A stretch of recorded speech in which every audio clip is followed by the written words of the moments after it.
Nah ini Mas, ini Pangeran Diponegoro itu Bung Karno di situ tuh di belakang sana tuh. Ini apalagi nih?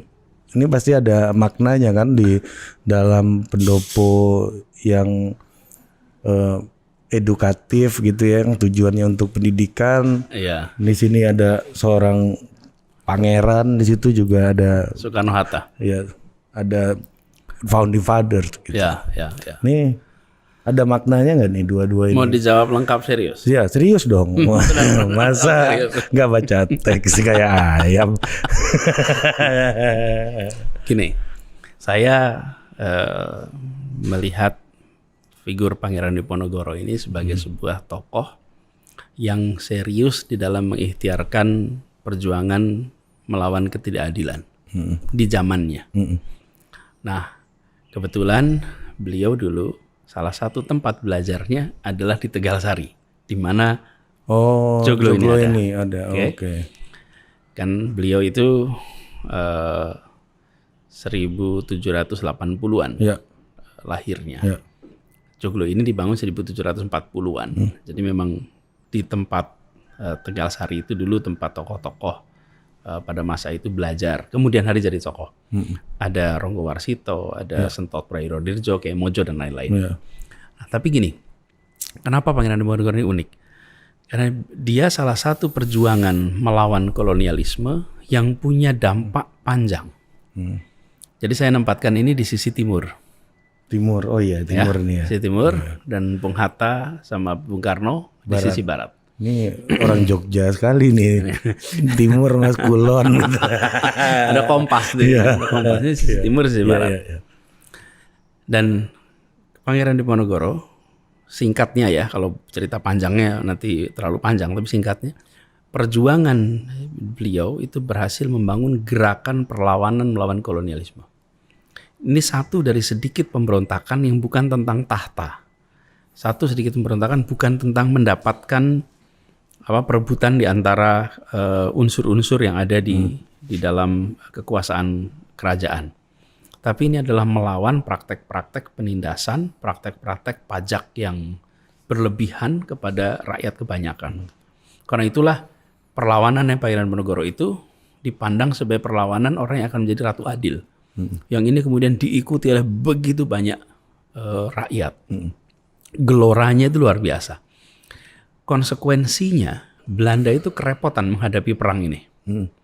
Karena Habis kas banyak waktu itu. Habis kas banyak. Nah, apa yang terjadi? Habis kasnya banyak. Sesudah itu dia untuk mengisi kasnya lagi, dia menerapkan politik tanam paksa. Tanam paksa yang kemudian menimbulkan penderitaan yang luar biasa. Yang kemudian di Belanda sendiri terjadi reaksi di parlemen Belanda dan lain-lain memprotes atas tindakan yang tidak berperi kemanusiaan di kawasan Nusantara ini. Lalu mereka muncul dengan kebijakan politik etis, politik balas budi. Politik balas budi ini dengan membangun sekolah, dengan membangun kesehatan, irigasi dan lain-lain. Nah, kemudian dari situ muncul kelas terdidik. Kelas terdidik inilah yang kemudian membawa Indonesia dalam perjuangan politik, partai politik dan lain-lain yang kemudian berujung kepada kemerdekaan. Jadi hulunya pergerakan ini, muaranya muncul generasi baru seperti Soekarno-Hatta yang berujung kepada kemerdekaan. Jadi mantap juga ya. Ini di barat nih. Makanya di sisi barat itu adalah Soekarno, Hatta dan generasinya tidak akan mendapatkan kesempatan pendidikan kalau tidak ada politik etis. Politik etis tidak akan muncul kalau tidak ada politik tanam paksa. Politik tanam paksa tidak muncul kalau tidak ada perang di Ponorogo. Nah, itu kira-kira sequence-nya. Jadi Pangeran Diponegoro ini menjadi figur yang bisa dibilang salah satu cikal bakal. Nah, di dalam analisa itu namanya path dependence sebenarnya. Satu peristiwa nyumbangin peristiwa berikutnya, peristiwa berikutnya, peristiwa berikutnya. Jadi ada keterkaitan. Critical juncture segala macam lah itu Mas ya. Gitu kalau ilmu. Kira-kiranya. Nah, jadi saya meletakkan Pangeran Diponegoro ini sebagai sebuah figur penting yang bisa menggerakkan, dia pemimpin yang menggerakkan, kemudian apa yang dia kerjakan memiliki dampak jangka panjang. 120 tahun sejak pertama kali diluncurkan pemberontakan baru kita merdeka.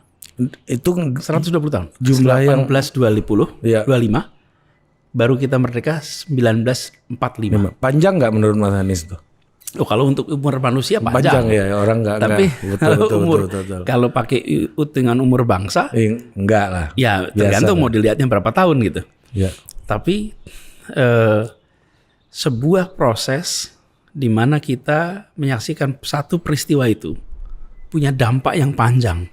Karena itu jangan pernah sepelekan sebuah peristiwa yang terjadi kapanpun. Karena itu bisa berdampak kepada perjalanan kita ke depan. Berarti state formation kita itu mulainya dari sini ya harusnya ya.